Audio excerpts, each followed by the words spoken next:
안녕하세요. 끝까지 보면 도움이 되는 마줌마TV입니다. 아무것도 하지 않았는데 무려 100만 원에 달하는 금전적 피해가 발생한다면 속상함과 억울함은 이루 말할 수 없겠죠. 실제로 이런 일들이 빈번하게 발생하고 있습니다. 잠을 자고 있을 때, 운전을 하고 있을 때, 그냥 평소와 같이 생활하고 있는데 3분 만에 10여 차례에 거쳐 50만 원, 100만 원 등 결제 사기 피해가 순식간에 발생하는 것인데요.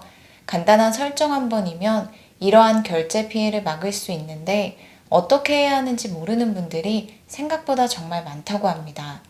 결제 요금 폭탄 맞기 전 오늘 내용 꼭 확인하셔서 이러한 피해 입지 않으셨으면 좋겠습니다. 그럼 궁금하신 분들은 오늘 영상도 끝까지 봐주세요. 내가 사용하지도 않은 수십만 원의 요금을 고스란히 내야 한다면 너무 억울한 일이죠. 휴대폰 요금 중에 소액결제라는 것이 있습니다. 한 번쯤 들어보셨을 텐데요. 매달 청구되는 휴대폰 요금에 함께 청구되는 금액 중에 하나가 소액결제 비용입니다. 소액결제 비용이란 쉽게 생각하면 우리가 인터넷에서 필요한 물건을 구입할 때 결제를 해야 하는데 결제 수단으로 신용카드나 계좌 결제가 아닌 휴대폰 결제를 선택해서 결제할 수 있는데요. 이렇게 결제된 금액이 소액결제 비용이라는 항목으로 통신요금에 함께 청구됩니다. 이러한 비용을 소액결제 비용이라고 합니다. 실제로 휴대폰 소액결제를 사용하거나 사용해보신 분들은 종종 계실 것 같은데요. 그럼 이 비용에 대해서는 알고 계신가요? 바로 콘텐츠 이용료입니다. 콘텐츠 이용료란 소액결제 비용이나 그게 그거 아닌가 라고 생각하시는 분들도 계실 텐데요. 전혀 다릅니다. 소액결제 비용과 별개의 또 다른 요금 항목이라고 생각하셔야 합니다. 콘텐츠 이용료는 이모티콘 및 게임 아이템 등을 구글 등에서 구매할 수 있는 금액을 말합니다. 나는 이모티콘도 게임 아이템도 구매하지 않으니 별 상관이 없겠다라고 생각하신다면 더더욱 이어서 안내드리는 내용을 꼭 보셔야 합니다. 대부분 결제 사기 피해를 입으신 분들도 아무것도 하지 않았지만 3분 만에 50만 원, 100만 원 등의 금전적 피해를 입으셨기 때문입니다. 콘텐츠 이용료를 조금 더 쉽게 설명드리면 우리가 휴대폰에서 필요한 앱을 다운받아서 설치하고 싶을 때가 있습니다. 이때 무료 앱의 경우는 그냥 무료로 다운받을 수 있지만 유료 앱이나 유료 영화, 게임 등을 다운받고 싶을 때는 그에 따른 비용을 지불해야 합니다. 그때 구글 결제 수단을 통해서 비용을 지불합니다. 그렇게 해서 발생한 비용이 콘텐츠 이용료입니다. 이렇게 휴대폰 소액 결제량은 언뜻 비슷해 보일 수 있으나 다릅니다. 그래서 콘텐츠 이용료라는 것 자체가 생소하신 분들이 훨씬 더 많은데요. 사용하지도 않은 콘텐츠 이용료 금액이 많게는 100만 원까지 청구되는 결제 사기가 빈번하게 발생하고 있습니다. 내가 필요한 곳에 사용한 게 아니라 가만히 있었는데도 몇 분 만에 수십 차례에서 많게는 수백 차례까지 계속 결제가 되는 피해가 빈번히 생기고 있습니다. 운전을 하면서 이동 중이거나 혹은 그냥 원래대로 휴대폰으로 인터넷을 검색하거나 쉬는 시간을 보내고 있는데 끊임없이 갑자기 결제 문자가 연속으로 날아옵니다. 그리고 얼마 있다가 콘텐츠 이용료가 100만 원 가까이 초과되었다는 문자를 받게 됩니다. 몇만 원씩 10여 차례에 거쳐서 결제되기도 하고 3,300원씩 200건이 넘게 결제되기도 합니다. 이런 일들이 몇 시간에 거쳐서 일어나는 것도 아니고 내 눈앞에서 단 몇 분 만에 이런 사기 피해가 우리 주변에서 생각보다 흔하게 생겨나고 있습니다. 누군가가 입은 피해는 30만 원, 50만 원, 100만 원 등 다양한데요. 이러한 이유는 이러한 구글 결제 사기는 콘텐츠 이용료 한도가 초과될 때까지 계속되며 사람마다 설정되어 있는 한도가 다르기 때문입니다. 즉, 나의 콘텐츠 이용료 한도가 아예 차단이 되어 있거나 확 낮춰져 있다면 이러한 피해를 입지 않거나 피해를 입더라도 그 피해 규모가 적을 수 있다는 것입니다.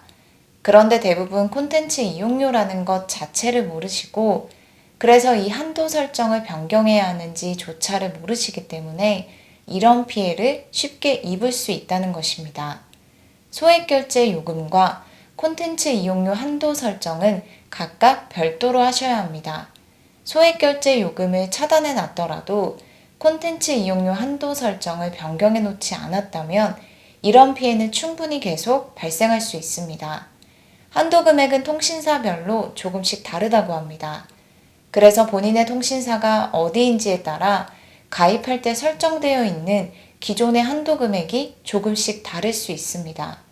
본인의 한도 변경뿐만 아니라 이러한 정보를 쉽게 접하기 어려운 부모님이나 자녀들의 휴대폰 한도 금액을 꼭 모두 조회해 보신 후에 변경하시면 좋을 것 같습니다. 그럼 구글 결제 사기 피해를 당하지 않기 위해서 한도 조정하는 방법에 대해서 설명드리겠습니다. 전화 또는 앱을 통해서 가능한데요. 먼저 앱을 통해서 설정을 변경하는 방법입니다. SK통신사를 기준으로 설명드리겠습니다. 앱을 실행합니다. 그리고 조금 내리다 보면 휴대폰 결제, 콘텐츠 이용료 이용 요금을 안내해 드립니다 라는 화면이 나오는데요. 그걸 눌러주세요. 저는 아예 차단을 해놨기 때문에 휴대폰 결제, 콘텐츠 이용료가 차단 중이라고 나옵니다. 만약 여기 한도 설정이 되어 있으신 분들은 이런 식으로 남은 한도가 얼마인지 그리고 한도 변경을 할 수 있는 화면이 나옵니다. 여기서 한도 변경을 눌러줍니다. 그럼 한도 변경을 할 수 있는 화면이 나오는데요. 매달을 눌러주시면 최저 1만원부터 100만원까지 한도를 설정할 수 있습니다. 원하는 한도로 낮춰주시면 됩니다. 소액결제 이용 한도도 동일한 방법으로 변경하시면 됩니다. 단 이렇게 한도를 낮추거나 차단하면 휴대폰으로 본인이 원할 때 소액결제나 콘텐츠 결제를 할 수 없습니다. 평소에 아예 사용을 안 하시는 분들은 상관없지만 종종 사용하시는 분들은 불편하실 수도 있다는 점 참고하시고 본인의 사용 패턴에 맞도록 설정하시면 좋겠습니다. 통신사에 따라서 한도 조정이 조금씩 다를 수 있습니다. 만약 한도 금액을 1만원으로 확 낮추는 게 아니라 아예 차단을 하고 싶은데 앱으로 안 되신다면 통신사에 전화해서 설정을 변경하시면 됩니다. 또한 앱으로 한도 변경을 하는 것이 어려운 분들의 경우도 각 통신사에 전화하셔서 상담원분께 소액 결제, 콘텐츠 이용 자체를 아예 차단해달라고 말씀하시거나 한도를 낮춰달라고 말씀하시면 설정 변경 가능하니 그렇게 이용하셔도 됩니다. 이렇게 콘텐츠 이용료 한도 금액을 낮은 금액으로 미리 조정해 놓으면 이러한 사기 피해를 예방할 수 있으니 미리 꼭 하시면 좋겠습니다. 만약 이런 피해가 발생하면 통신사가 아닌 구글로 직접 환불 요청에 대한 신고 접수를 해야 하고 처리되기까지도 기다려야 하기 때문에 미리 소액 결제 및 콘텐츠 이용료 한도를 낮추거나 차단하시면 좋을 것 같습니다. 오늘 영상도 끝까지 봐주셔서 정말 감사합니다. 구독과 좋아요, 알림 설정 꼭 부탁드립니다. 감사합니다.